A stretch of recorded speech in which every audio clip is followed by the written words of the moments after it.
La otra vez andaba diciendo no sé quién, que no sé qué diario había salido, o que no sé quién, el Melo, tenía unos retratos amarillos de viejos, como quedan los retratos, y que eran de un carrito de pértigo en el que iba el cuerpo de Aquino. Estaba desnudo de la cintura para arriba y tenía heridas de bala por todo el pecho, y cerca del ombligo, y contra el cinto, y en el pescuezo, y hasta en los brazos tenía heridas, todas de bala, pero por aquí nadie vio los tales retratos.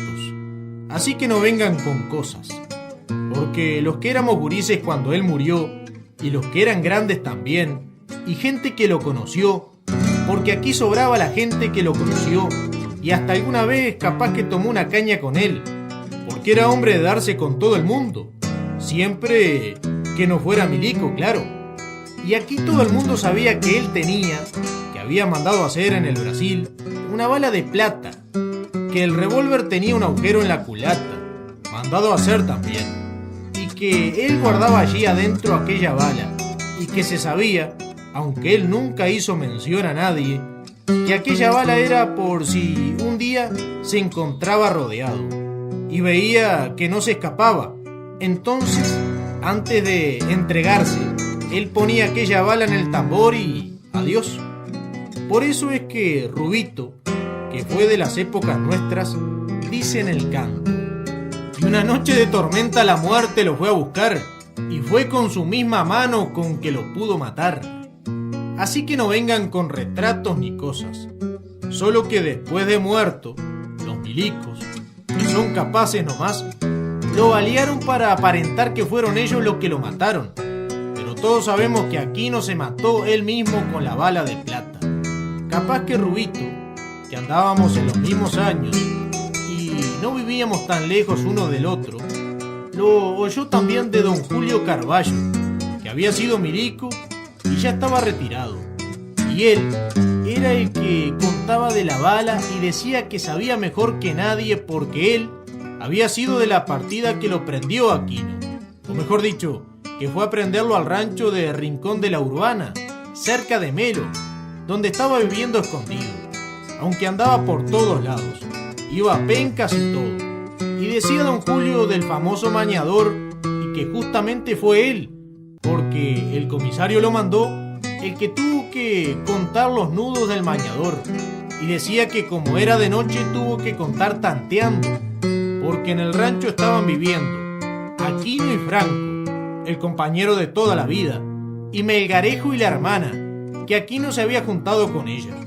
La policía le metió un milico retirado, un tal Olivera, que lo metieron de espía, y que a ellos les mintió que se había retirado porque había quedado mal con los superiores, que lo habían caloteado en el reparto de un contrabando que habían agarrado. Y él medio quiso protestar y ya el comisario lo había tomado entre ojos y vivían acosándolo a arrestos, y por último tuvo que pedir la baja. Y le vino con no sé qué cuento de ropas para lavar, una hermana de él que lavaba para afuera, y después volvió y Aquino, que vivía con la oreja como capincho para el lado del viento, medio le desconfiaba, pero al final el Olivera lo envolvió a él también y les hacía mandado y les compraba las cosas y hasta las balas para las armas, y después le decía a los milicos qué armas tenían ellos. Y bueno, los convenció y no se preocuparon más.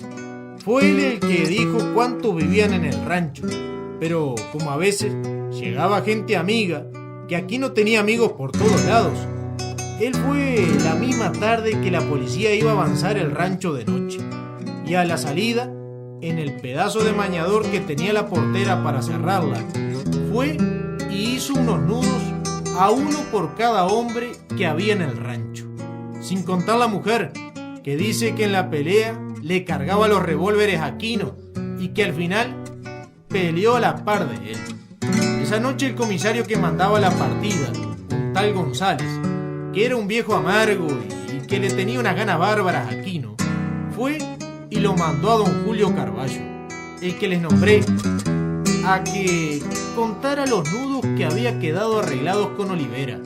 Y él fue y tanteó la huasca a las oscuras y contó 3 números. Eran Aquino, Franco y Melgarejo. Aquino y Franco dormían adentro del rancho y Melgarejo dormía afuera, en un carro que había debajo de una enramada, porque dicen que había mucho calor. Por eso será que en los retratos esos que dicen, los cuerpos estaban desnudos de la cintura para arriba. Los milicos dejaron los caballos en la calle y avanzaron sin hacer ningún ruido. Y era una oscuridad cerrada porque justamente habían elegido una noche sin luna. Pero parece que Melgarejo lo sintió igual y fue él el que tiró el primer tiro. Y los milicos le respondieron con una cerrazón de balas que hicieron astilla las tablas del carro. Y seguro le pegaron enseguida porque en el revólver de él, en el tambor, encontraron 4 balas sin picar. Y ya se ve que Aquino y Franco se despertaron y empezó un tiroteo cerrado. Y ahí es donde dicen que la mujer le recargaba los revólveres a Aquino y al final tiraba a la par de él. Aquino tiraba de la puerta del rancho que daba para el camino y Franco por otra que daba para atrás, a un piquete en el que había una laguneta, porque los milicos tenían el rancho rodeado, que no se pudiera escapar ninguno. Y el tiroteo duró más de un cuarto de hora, hasta que los milicos vieron que del rancho no respondía el fuego, y se fueron acercando de a poquito, desconfiadazos. Don Julio contaba que cuando llegó donde estaba el carro, miró para adentro, y allí estaba Melgarejo, que don Julio lo conocía de toda la vida, y contaba que le dio lástima, y le cerró los ojos. El comisario González, con el revólver amartillado, se arrimó a la puerta que estaba entornada y la tanteó con el pie, y no se abrió porque estaba trancada con el cuerpo de Aquino. El comisario miró por la abertura y le vio las piernas, y entonces empujó más y alcanzó a entrar. Allí estaba él, con un balazo en la cabeza, y de heridas en el cuerpo don Julio dice que si hubiera tenido, él tenía que haberlas visto, y que él no le vio ninguna. Un poco más atrás, contra una mesa, estaba la hermana de Melgarejo, que estaba en enagua o una cosa así, y tenía muchas heridas, y estaba toda ensangrentada. Y la puerta del rancho era un arnero. Franco no estaba. Hasta debajo de una cama que había buscó el comisario y no lo pudo hallar. Y era que el rancho tenía en un costado una ventana chicuela que daba a un maizal, y del lado de afuera, en el suelo, había un colchón. Y dicen que Franco lo tiró primero para afuera para ver si los milicos, creyendo que era él, le tiraban. Y como no le tiraron, vio que por ahí podía escaparse sin peligro. Y entonces saltó y se perdió entre el maizal, y nunca más se supo. Mejor dicho, se supo sí, pero muchos años después, cuando un pariente que contrabandeaba lo vio por el Brasil en unas carreras, que él y Martín eran muy afectos. Y de los retratos que hablamos, lo que es verdad son los carros de Pértigo, que decía don Julio, que había 2, y uno era en el que dormía Melgarejo, que estaba calzado en la enramada y cribado a bala. Allí pusieron los cuerpos de Aquino y Melgarejo, y a la mujer la vinieron a buscar después de Melo unos parientes. El comisario llevaba al moro de Aquino de tiro, que después dijeron que el jefe político se lo dio para él.